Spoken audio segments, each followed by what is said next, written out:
BJP ഇന്ത്യയിൽ അധികാരത്തിൽ വന്നതിന് ശേഷം നേരിട്ടിട്ടുള്ള ഏറ്റവും വലിയ ആഭ്യന്തര പ്രതിസന്ധിയിലൂടെയാണ് BJP ഇപ്പോൾ കടന്നുപോയിക്കൊണ്ടിരിക്കുന്നത്. 2014 മുതൽ 2024 വരെ നരേന്ദ്രമോദിയുടെ നേതൃത്വത്തിൽ BJP ഒരു ശക്തമായ കുതിപ്പ് ഇന്ത്യയിൽ നടത്തിയിട്ടുണ്ടെങ്കിലും 2024 BJPയുടെ കാലിടറുകയുണ്ടായി. 2024 തിരഞ്ഞെടുപ്പിൽ നരേന്ദ്രമോദി മത്സരിച്ച വാരാണസി മണ്ഡലത്തിൽ 3 ലക്ഷത്തോളം വോട്ട് കുറയുകയും BJPക്ക് ഒറ്റക്ക് ഭരിക്കാനുള്ള ഭൂരിപക്ഷം നഷ്ടപ്പെടുകയും കൊട്ടിഘോഷിക്കപ്പെട്ട അയോധ്യയിലെ പരാജയപ്പെടുകയും ചെയ്തു.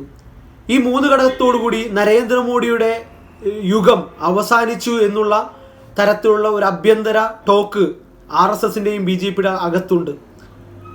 ആ സാഹചര്യത്തിൽ തന്നെയാണ് ഇപ്പോൾ BJPയുടെ ദേശീയ പ്രസിഡന്റിനെ തിരഞ്ഞെടുക്കാൻ കഴിയാത്ത ഒരു വലിയ പ്രതിസന്ധിയിൽ BJP കടന്നു പോകുന്നത്. നോക്കൂ, 2020 മുതൽ 23 വരെയായിരുന്നു മോദിയുടെ വിശ്വസ്തനായ അമിത്ഷായുടെ കൈകാര്യകർത്താവായ JP നദ്ദ BJPയുടെ ദേശീയ പ്രസിഡന്റ് ആവുന്നത്. 2023 മാർച്ചോടുകൂടി അദ്ദേഹത്തിന്റെ കാലാവധി കഴിയുകയും എന്നാൽ 2024 തിരഞ്ഞെടുപ്പിന് വേണ്ടി 1 വർഷം കൂടി കൂട്ടി ജൂൺ 2024 വരെ അദ്ദേഹത്തിന്റെ കാലാവധി വർദ്ധിപ്പിക്കുകയും ചെയ്തു. എന്നാൽ ഇപ്പോൾ 2025 ജൂൺ 1 വർഷം കൂടി കഴിഞ്ഞിട്ടും BJP ഇത്ര വലിയ ആഭ്യന്തര ജനാധിപത്യമുണ്ട് എന്ന് പറയുന്ന, അല്ലെങ്കിൽ ഇന്ത്യയിലെ ഏറ്റവും വലിയ കേഡർ പാർട്ടിയാണ് എന്ന് പറയുന്ന BJPക്ക് തങ്ങളുടെ ദേശീയ പ്രസിഡന്റ് തിരഞ്ഞെടുക്കാൻ കഴിയാതെ കുഴയുന്ന സാഹചര്യമാണുള്ളത്. അതിന് ഏറ്റവും പ്രധാനപ്പെട്ട കാരണം എന്ന് പറയുന്നത് RSSും BJPയും തമ്മിലുള്ള ദേശീയ പ്രസിഡന്റിന്റെ കാര്യത്തിൽ ഇനി പാർട്ടി ആര് നിയന്ത്രിക്കണം എന്ന കാര്യത്തിൽ വളരെ കൃത്യമായ ഒരു തർക്കം നിൽക്കുന്നുണ്ട്. അത് RSS BJP എന്നതിനേക്കാൾ RSSും മോഡിയും തമ്മിൽ BJP ഇനി ആര് നിയന്ത്രിക്കണം എന്ന വിഷയത്തിൽ വളരെ കൃത്യമായ തർക്കം നിലനിൽക്കുന്നുണ്ട്. കഴിഞ്ഞ 10 വർഷവും BJPയെ നയിച്ചിട്ടുള്ളത് ഗുജറാത്ത് ലോബിയായിട്ടുള്ള അമിത്ഷായുടെ നേതൃത്വത്തിലുള്ള നരേന്ദ്രമോദിയുടെ ഒരു ടീമാണ് ആദാനിയുടെ പിന്തുണയോടുകൂടി നയിച്ചിട്ടുള്ളത്. എന്നാൽ അതിനിപ്പോരാ, RSSന്റെ പൂർണ്ണ നിയന്ത്രണത്തിലേക്ക് BJP വരണം എന്നുള്ള കാഴ്ചപ്പാടിൽ കഴിഞ്ഞ തെരഞ്ഞെടുപ്പിലുണ്ടായ നരേന്ദ്രമോദിയുടെ പരാജയം കൂടി മുന്നിൽ വെച്ചുകൊണ്ട് RSSന് താല്പര്യം ഇനി BJP RSS വളരെ കൃത്യമായി ഭരിക്കണം അല്ലെങ്കിൽ നയിക്കണമെന്നാണ്. എന്നാൽ അതിനുവേണ്ടി RSSന്റെ താല്പര്യമുള്ള ഒരാൾ തന്നെ ദേശീയ പ്രസിഡന്റായി വരണമെന്നാണ് RSS താല്പര്യപ്പെടുന്നത്. എന്നാൽ BJP അത് അംഗീകരിക്കുന്നില്ല. കാരണം അങ്ങനെ ഒരു അംഗീകരിക്കലിലൂടെ പ്രധാനമന്ത്രിയാവാനുള്ള അമിത്ഷായുടെ സ്വപ്നവും അതോ ഗുജറാത്ത് ലോബിയുടെ നിയന്ത്രണവുമെല്ലാം BJPയിൽ നിന്ന് നഷ്ടപ്പെടുന്ന സാഹചര്യം ഉണ്ടാവും.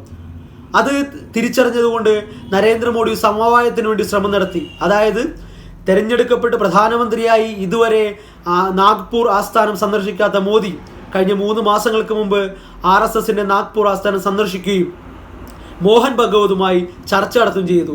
എന്നാൽ ഇന്ത്യയിലെ മാധ്യമങ്ങൾ പറഞ്ഞത് മോഹൻ ഭഗവതിനോടും അല്ലെങ്കിൽ RSSനോടുള്ള മോഡിയുടെ താല്പര്യത്തിന്റെ ഭാഗമായിട്ടാണ് നാഗ്പൂരിൽ സന്ദർശനം നടത്തിയതെന്നാണ് പറഞ്ഞത്. എന്നാൽ യഥാർത്ഥത്തിൽ RSSും BJPയും തമ്മിൽ നിൽക്കുന്ന തർക്കത്തിൽ ഒരു സമവായത്തിന്റെ ഭാഷ എന്നോണം മോഡി മുട്ടുകുത്തിക്കൊണ്ടാണ് നാഗ്പൂർ ആസ്ഥാനത്ത് സന്ദർശിച്ചത്. എന്നാൽ ആ സന്ദർശനത്തിന് പരിഹാരമായിട്ടില്ല. ഇപ്പോഴും RSS തങ്ങളുടെ നിലപാടിൽ നിന്ന് ദേശീയ പ്രസിഡന്റ് ആരായിരിക്കണം എന്നുള്ള വിഷയത്തിൽ ഉള്ള മാനദണ്ഡത്തിന്റെ കാര്യത്തിൽ ഒരു വിട്ടുവീഴ്ചയും ചെയ്യാതെ നിൽക്കുകയാണ്. നരേന്ദ്രമോദിയാണെങ്കിലും RSSന്റെ താല്പര്യത്തിനനുസരിച്ച് ഒരാളെ കൊണ്ടുവരാൻ തയ്യാറല്ല. ചുരുക്കി പറഞ്ഞാൽ BJP ആഭ്യന്തരമായി വലിയ ശക്തിയാണെന്ന് പറയുമ്പോഴും അതിശക്തമായ രാഷ്ട്രീയ പ്രതിസന്ധിയിലൂടെ BJP ഇപ്പോൾ കടന്നുപോയിക്കൊണ്ടിരിക്കുകയാണ്. ഒരുപക്ഷെ നരേന്ദ്രമോദി യുഗം അവസാനിക്കുന്ന ലക്ഷണങ്ങളെല്ലാം വളരെ സീരിയസ് ആയി സൂചനയായി തന്നെ ഇപ്പോൾ ഉണ്ടാവുന്നുണ്ട്. ഇതിനൊപ്പം നമ്മൾ കാണേണ്ടതാണ് 3 ആളുകളുടെ പേരുകളാണ് ഇപ്പോൾ ദേശീയ പ്രസിഡന്റ് സ്ഥാനത്തേക്ക് ഉയർന്നു വന്നിട്ടുള്ളത്. ധർമ്മേന്ദ്ര പ്രധാൻ എന്ന് പറയുന്ന OBC നേതാവായിട്ടുള്ള ഇപ്പോഴത്തെ കേന്ദ്രമന്ത്രിയായ ഒരാൾ, 1.